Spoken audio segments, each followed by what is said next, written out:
Well, it's obviously tragic. You don't expect these types of things to happen to people that are close to you. Mark's been a great friend of mine for the best part of 20 years. When anyone close to you gets struck by cancer, it's a pretty harrowing experience. I missed the Kokoda trip last year, and then he rang me up and said, "Hey mate, we're going to do base camp this year. You interested?" I said, "Absolutely." This is a great idea in its own right, raising money for the Mark Hughes Foundation, but to do it with a bunch of friends and to meet a bunch of new people, make some close friends out of them, it's more than worth 2 weeks out of my life. We talk to people coming up and, I don't know the exact percentage, but out of 10, there's a few that don't make it now. Out of 28, that equates to quite a number.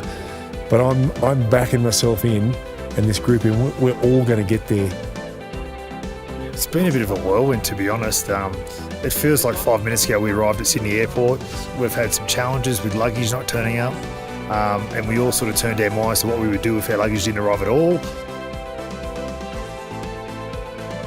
Highlights, there's been a few. The waiting at the airport for 4 hours before we flew out was interesting, and then obviously the flight in. It's the most dangerous airport in the world, which was pretty sketchy. That was an experience. Wow.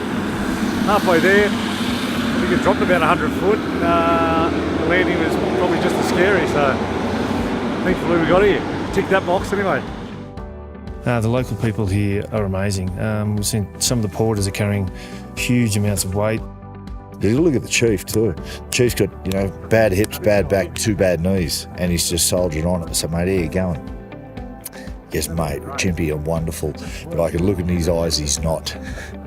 He's just got great mental toughness. I really love the kids, the villages that we come through, and to be able to hand out a few little toys that I, on the quiet, stole off my kids. Don't tell them that. There's just been some absolutely magical moments.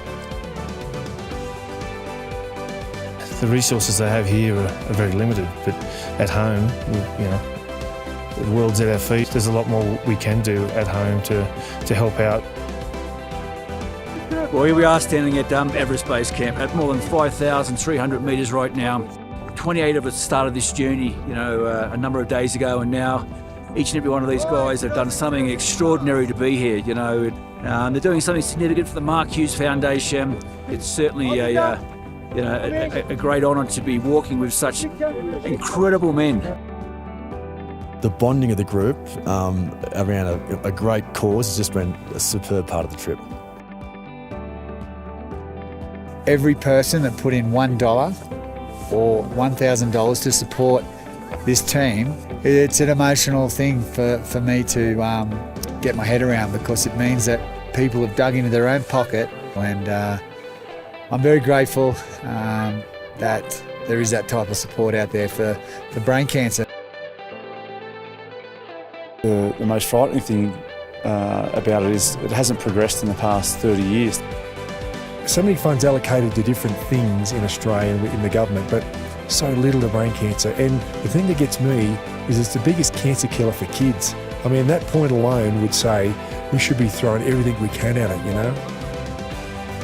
We need to get the message out that we need to improve the statistics around it, and we need more government funding, and we need to help out people who are diagnosed with brain cancer a lot more. A cure for brain cancer, that's our goal, that's our Everest, and that's what we're going to try and do.